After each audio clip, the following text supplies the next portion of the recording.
Good morning, good morning, good morning, good morning, good morning, good morning, beautiful people. Hello, world. Welcome to C1 Corp LLC, the Nickanacka Market and Grocery Store, and the many other businesses that God has graciously blessed me with. Um, I was taking care of some business and I had a thought, so I wanted to share these thoughts. Um, right now there's a lot of prejudice, and racism and all these other things going on. And because of one class, one status, folks believe they're better than other folks. And I was just thinking about nature. Do you ever see animals have a disdain for another animal because of the color of another animal?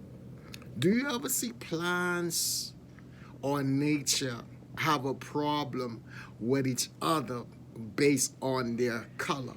You don't. And nature it's not even as wise as man. You know what I'm saying? But man seems to think that because of their race, because of their class status, because of their last name, that they're better than somebody else. How can you think that you better than anybody else when you didn't create yourself? And when God sees us, he sees us as equal. Now, because of our status, and we might not know who we are, you know what I'm saying? Because the way you think about yourself is the way you will act. You know what I'm saying? Sometimes people they tell me, I think I better than other. I think I better than somebody. I don't think I'm better than nobody. But know one thing, I ain't worse than nobody. And I ain't gonna never put myself down to try to lift somebody else up. No, you gotta lift yourself up. You know what I'm saying? So, not because I think highly of myself, mean that I think lowly of you. So, when you reflecting your thoughts on somebody else, that's your thoughts. It's not my thoughts. I don't think no man is better than no man. I don't care with the color of their skin, their race, their sex, their social status. Ain't nobody better than nobody. But life is about the choices and the decisions that we make. You know what I'm saying? We have to make better choices. We have to make better decisions. You know what I'm saying? For me, I decided when I came to America, I decided it was important for me to establish businesses till as I get older in life that I put myself in a great position so the businesses can take care of me and my family and for me to leave an inheritance for my children's children's children. Because the way I look at life through the lens of the Word of God. I just believe the Word. I have struggles like everybody else. Thoughts try to come to me like everybody else, whether positive or negative. But I choose to dwell on the positive. I choose to allow the Word of God to override any negative thoughts, any negative feelings. Like, I don't really live in my feelings. Because living in your feelings, God gave you those feelings for a reason. But you don't live in those feelings. You don't respond or react to the way you feel. Now, you might feel like you want to slap somebody.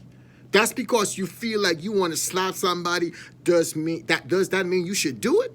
There's consequences. So whatever we do in life, realizing that there is consequences. The way you think about somebody is the way you will respond or react to somebody. And that person that you might have a negative response or reaction to might be the very one who God might send your way to be a blessing to you. But because you have stinking thinking, you miss out on that blessing. Instead of you see that as a blessing from God or a gift from God, you letting your thoughts run away with you. You know what I'm saying? So we got to realize that we have power. We have power. Regardless of some people say we ain't got no power. We got power.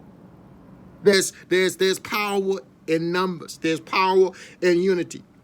There's power in agreeing with the word of God. When you get to the point where it doesn't matter what it looks like, the only thing that matters is what God says, and you align yourself with the word of God. You apply the word of God. That means whatever the word says, you do. You don't just go around quoting scriptures. You know what I'm saying? And that's all you doing. You ain't applying no kind of word, and you're in the same state you've been in forever. And your situation ain't going to change until you start applying principles. And when you start applying principles to the word of God, your situation will change.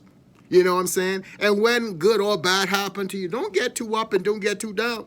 Because that situation that you find yourself in, it's going to change also. You know what I'm saying? It is time now for people of like-mindedness to start working together. You know what I'm saying? You don't have to even be the same color. You don't have to be the same race. You don't have to be the same ethnicity. If you find somebody that's willing to work with you, you better work with them, because sometimes you might be looking for people who looks like you to work with you, and they don't want to work with you. Not because we have the same pigmentation, meaning that you have my best interest at heart. You know what I'm saying? No. Some people who can look totally different from you, of another race, not a nationality, not a religion. They could have your best interest at heart quicker and more than the people who looks like you.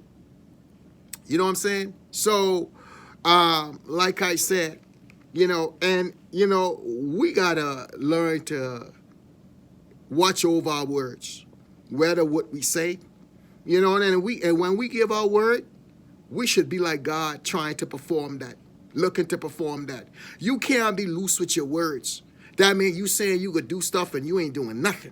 You just speaking a lot of words, saying stuff, and your words fall into the ground. That is not God. God ain't associated with none of that stuff, because whenever God says whatever God says, you can bet your bottom dollar that it's going to come to pass. Now, 1,000 years, that's a day, and a day, that's 1,000 years. So when God speak a word, it don't necessarily mean it's going to be happening one day, but it's going to happen. So when we give our word, when we speak our word, we need to look over that word to perform it. You know what I'm saying? We need to be the best possible us. We need to be best possible us. And we need to live our lives like farmers. You know what I'm saying? And when a farmer sows a seed, that farmer don't expect for his harvest to come overnight. Only religious people think when they do something, it's supposed to happen overnight. That don't even make no sense. And I don't care how spiritual you are, you cannot defy gravity. And a lot of Christians have died because they think that they could defy gravity. Gravity is no respecter of person. I don't care how much God you got in you. If you defy gravity, you're going to lose. So it's time now for we, especially religious people and Christian folks, and whatever you are, to start respecting gravity and respecting the law. Because if you violate the law, there's consequences. It doesn't matter who you are. You know what I'm saying? Whatever you sow in life, you're going to reap. I love you guys. Stay blessed. Ron.